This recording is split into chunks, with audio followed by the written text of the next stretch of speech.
জুলাই ভাস্কর্য নিয়ে অনেক সমালোচনা হচ্ছে, এ বিষয়ে কি পদক্ষেপ নেওয়া আপনি মনে করেন?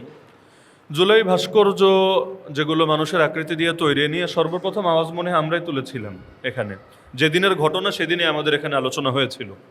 তো যিনি প্রশ্ন করেছেন তিনি সম্ভবত উপস্থিত ছিলেন না। আমরা মৌলিকভাবে বলবো, অনেক হুজুররা বা হুজুরদের সংগঠনও দেখলাম দাবি জানাচ্ছে যে হেফাজতের যাদের ভাস্কর্য সেখানে রাখা হয়েছে, যেগুলোর চেহারা বোঝা যায়, আকৃতি বোঝা যায়, এগুলো সরিয়ে দেওয়া উচিত।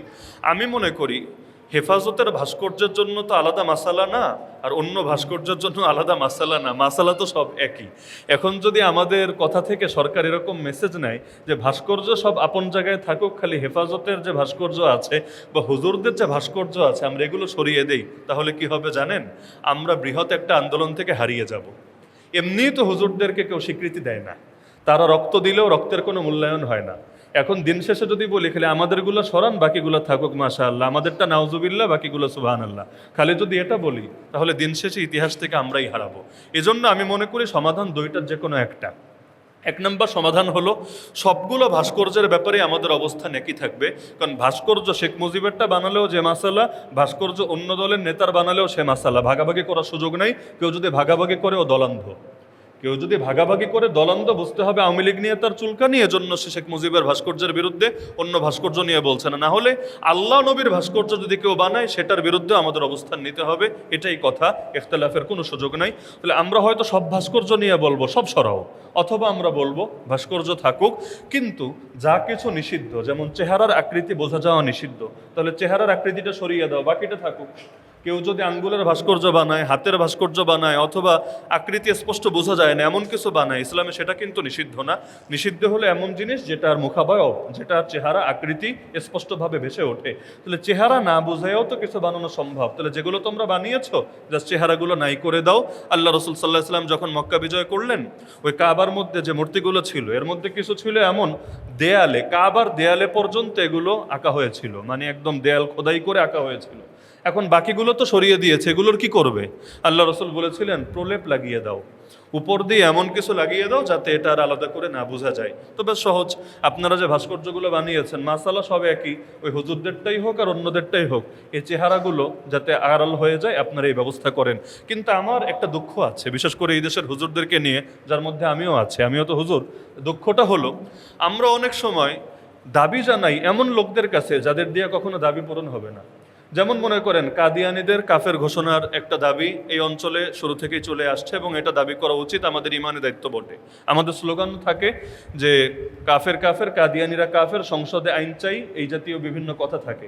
আচ্ছা, সংসদে কাদিয়ানীরা মুসলমান নেই, আইনটা কারা করবে আমাকে বলেন তো? নাস্তিকরা, সেকুলাররা, বামরামরা, কারা করবে? এগুলো তো করবে খাঁটি মুসলমানরা। তাহলে খাঁটি মুসলমানরা যদি সংসদে না যায় তাহলে আইন কি আপনার বাপে আর আপনার দুলাভাই করবে? আপনি একদিকে চেষ্টা করবেন যে ইসলামী দলগুলো যাতে ক্ষমতায় যেতে না পারে, তার এই দোষ, তার ওই দোষ, এই সমস্যা, ওর এইটা এমন কেন, ওর ওইটা এমন কেন, খালি সবাই রে আপনি পচায় রাখবেন। দিন শেষে ক্ষমতায় পাঠাবেন তাদেরকে, বলবেন এরা মন্দের ভালো, এরা তো আমাদের মাদ্রাসায় টাকা দেয় মাশাআল্লাহ, আমাদের মসজিদে দান করে মাশাআল্লাহ, এদেরকে ক্ষমতায় পাঠাবেন।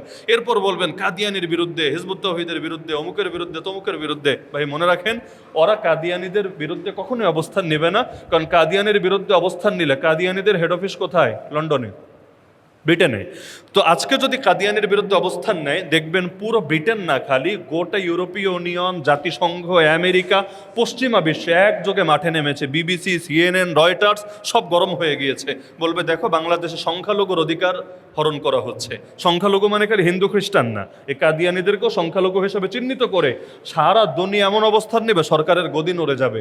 এজন্য আপনারা আন্দোলন করে একদম যদি হাজার লাশও পড়ে যায়, দেখবেন সরকার এগুলোতে নাক গলাবে না। যেই সরকারই আসুক না কেন, একমাত্র সেই সরকারই এগুলো নিয়ে গরম হবে যেই সরকারের গদির চাইতেও আল্লাহর ভয় বেশি আছে।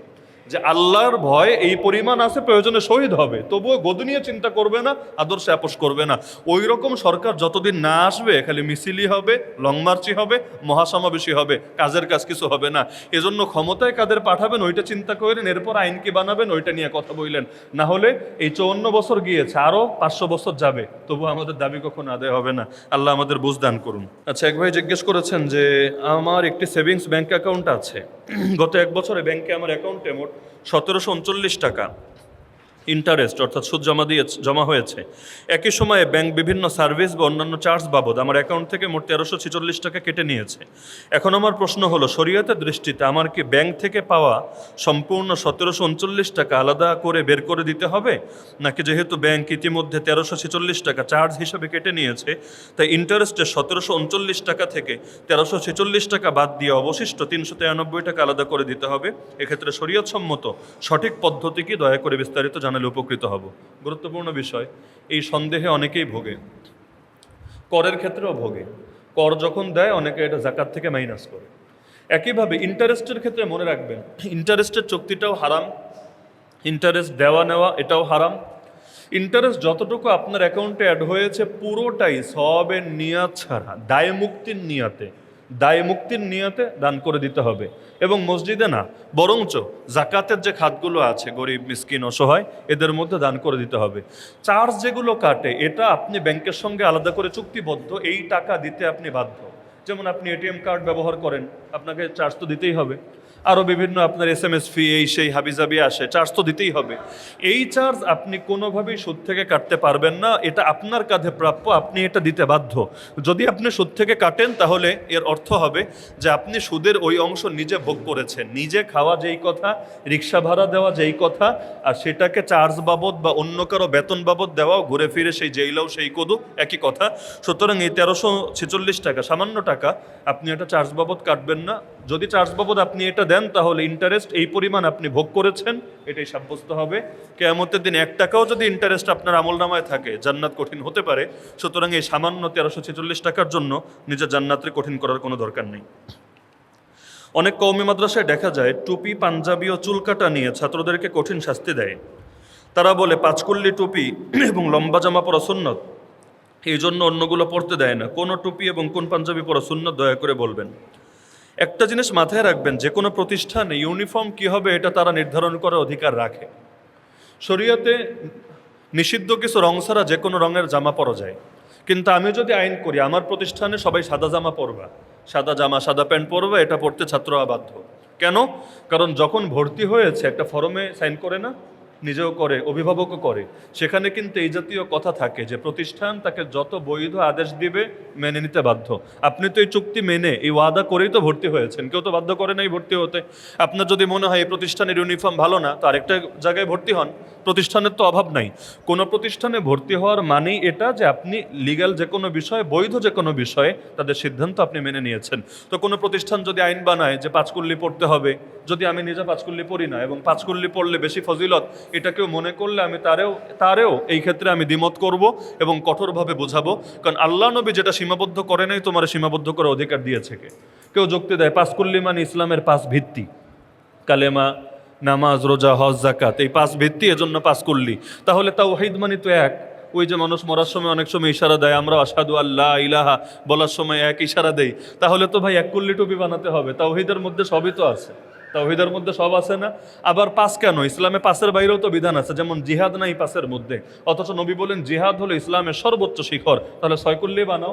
এরকম যুক্তি দিয়ে কি ইসলাম চলবে? আল্লাহ নবী তার সাহাবীরা কি খালি 5 কুল্লি পড়তো? তো যার কারণে ইসলামে যেটা ব্যাপক সেটা ব্যাপকই থাকবে, কিন্তু প্রতিষ্ঠানের ইউনিফর্মের ক্ষেত্রে ব্যাপারটা আলাদা।